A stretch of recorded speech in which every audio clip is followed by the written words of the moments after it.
kebersihan. Tahap kebersihan atau apa yang di bahasa Inggris dipanggil cleanliness. Itu maksudnya tahap pembersihan sepatutnya menjadi satu amalan berterusan. Saya berharap bukan tahap kebersihan masa pertandingan sahaja. Dan ini tertumpu kepada beberapa struktur yang ada di dalam medan selera. Contohnya dapur yang bersih. Kadang-kadang dapat bersih. Saya minta banyak yang makan ini bukan di medan selera. Medan selera lebih baik kena masakan itu terbuka, so boleh nampak.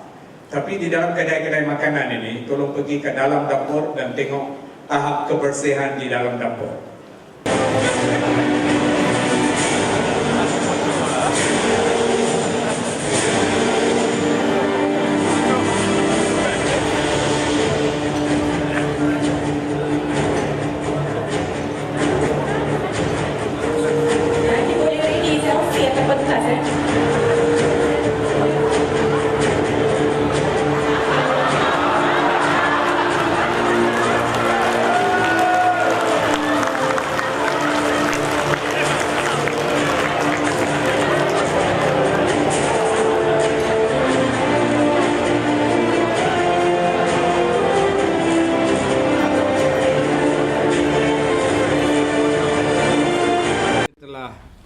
Adakan majlis pemberian anugerah Medan Selera Bersih, Selamat dan Sehat Peringkat Kebangsaan.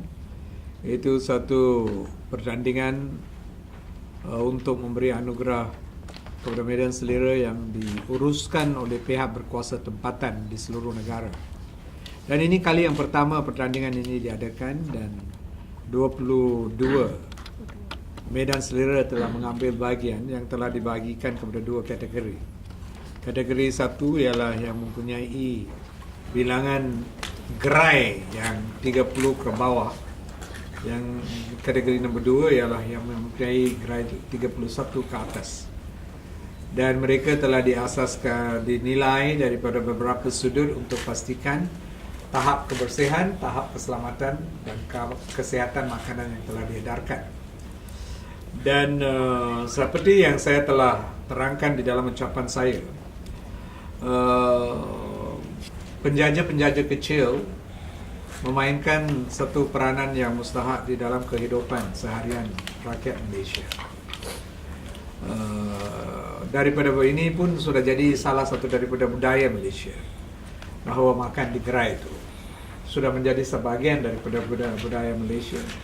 Dan ini budaya ini pun menjadi satu penarikan pelancongan yang besar yang datang kerana ini satu perkara yang membezakan negara kita daripada negara lain.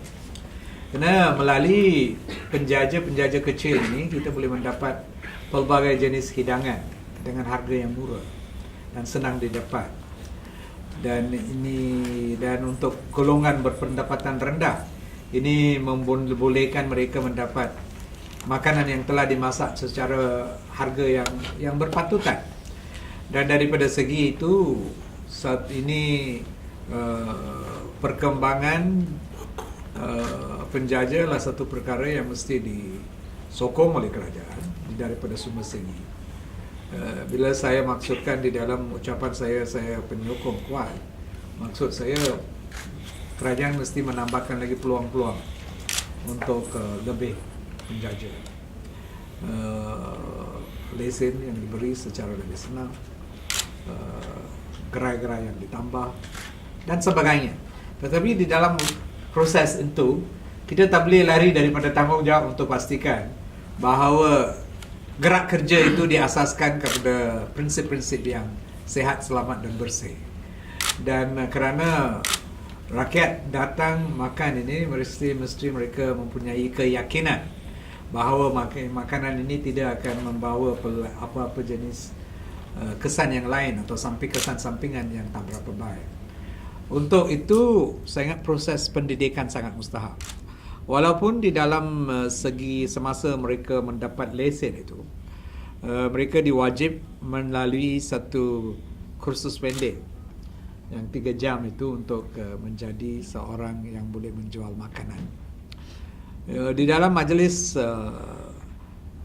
kebangsaan keselamatan makanan yang saya telah mempengerusikan 2 hari yang lalu, saya telah memberi saranan kepada pihak bahagian keselamatan makanan supaya kerjasama dengan pihak Jabatan Kerjaan Tempatan di Kementerian Kesejahteraan Bandar, Perumahan dan Kerajaan Tempatan untuk lihat balik modul-modul yang tersedia ada supaya dia selaras dengan keperluan masa, kena ada beberapa cadangan daripada KPKT pun untuk dimasuk di dalam modul itu.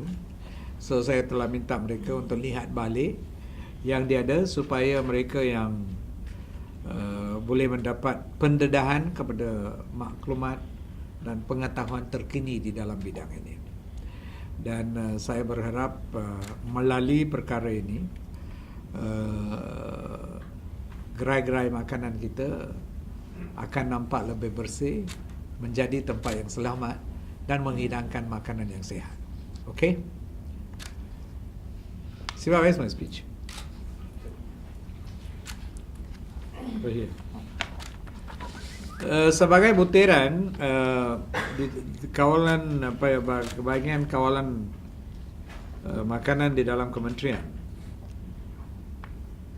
pada tahun 2013 telah periksa 39,621 gerai makanan untuk keselamatan makanan. Daripadanya mereka telah mengarahkan 458 untuk tutup 1,2%. Dan so ini ialah satu perkara yang saya telah minta mereka kena meningkatkan lagi. Mungkin jumlah yang diperiksa kena lebih banyak dan lihat secara lebih dalam kepada unsur-unsur kesihatan dan keselamatan yang saya telah bincang di dalam ucapan saya tadi. Okey? Datuk Seri, menyentuh sikit dalam ucapan Datuk Seri tadi berkenaan dengan warga asing yang terlibat dalam premis makanan lah, menyediakan penyedia makanan. Mungkin Datuk Seri boleh ulas dengan lebih lanjut lagi, mungkin ada certain amount ataupun statistik terkini. Contohnya di dalam pada masa sekarang, kalau kita lihat kepada syarat yang dibenarkan ini, cuma restoran dibenarkan membawa warga asing, itu pun untuk menjadi tukang masak saja. Itu yang syarat. Tetapi kita lihat itu, sekarang mereka telah membanjiri tempat-tempat yang lain. Kalau mereka cuma jadi pembantu atau pekerja, itu pun boleh diterima. Tetapi apa yang sudah berlaku dengan masa, banyak yang menjadi tauke sekarang.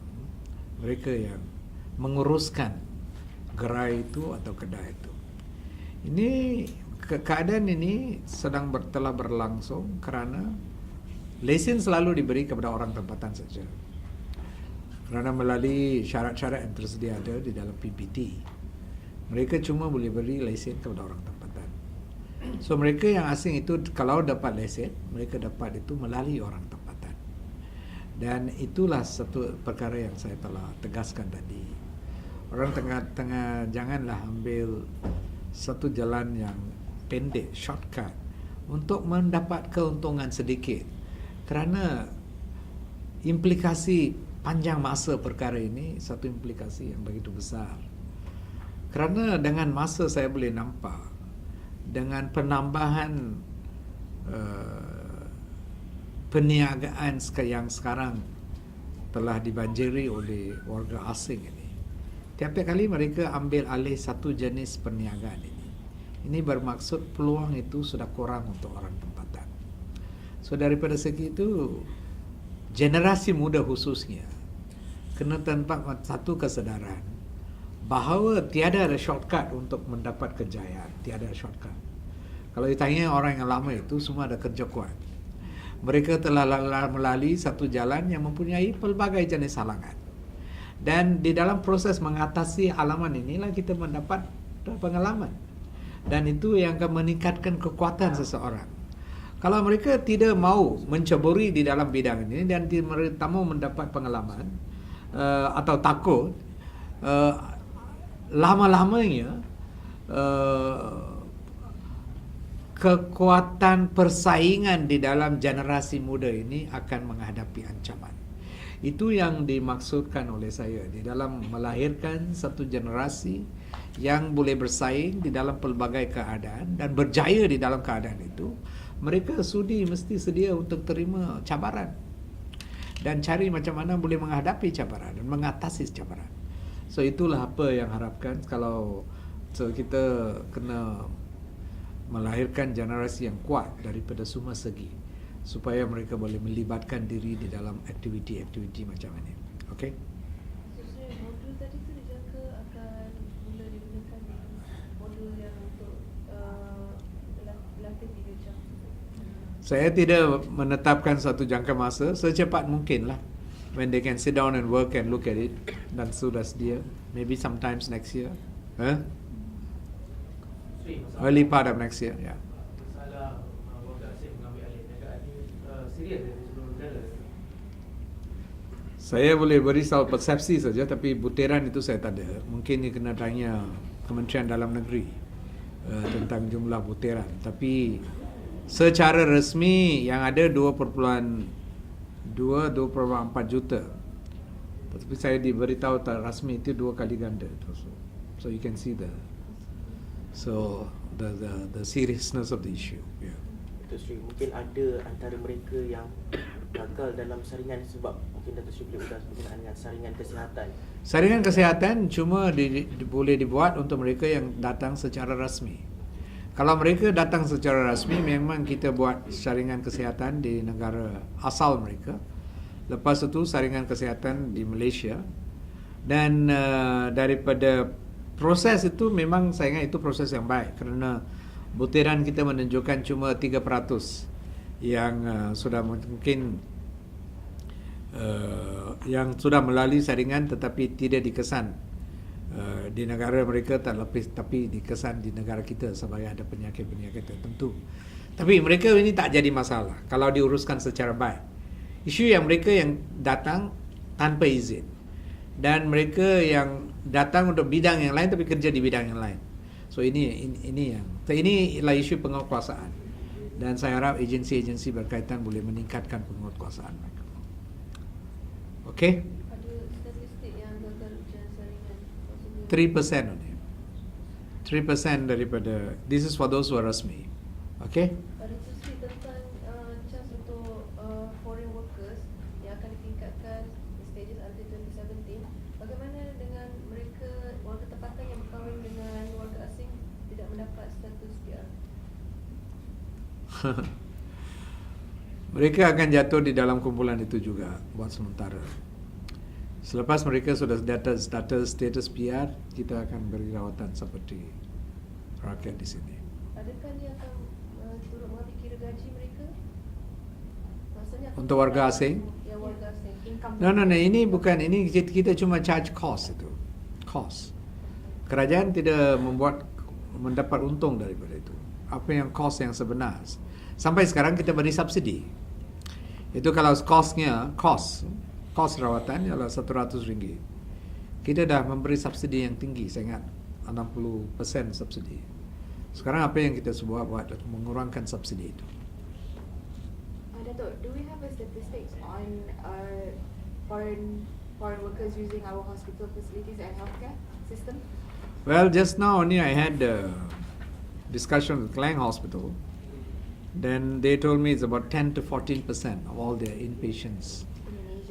Inpatients, pesakit dalam itu ialah warga asing. So di dalam hospital besar di dalam negara, mungkin that is the figure. But it will be higher in Sabah and Sarawak. Sabah, in the east coast of Sabah, it can go as high as 40%. The east coast, Tawau, Sempurna, Lahadatu, it can go as high as 40%. Okay? These are only government hospitals. Is it going to be expanded to semi-government hospital? There's no such thing as a semi-government hospital in Like Malaysia. hospital universities. They are hospitals under Kementerian Pendidikan. They and funded by Kementerian Pendidikan. I think they got a system of charging even now itself. I think. Yeah. So technically, nationwide is about 10 to 15% of the Our foreign- facilities, yeah. But it's more in Sabah and Sarawak. Okay. Okay? Tamil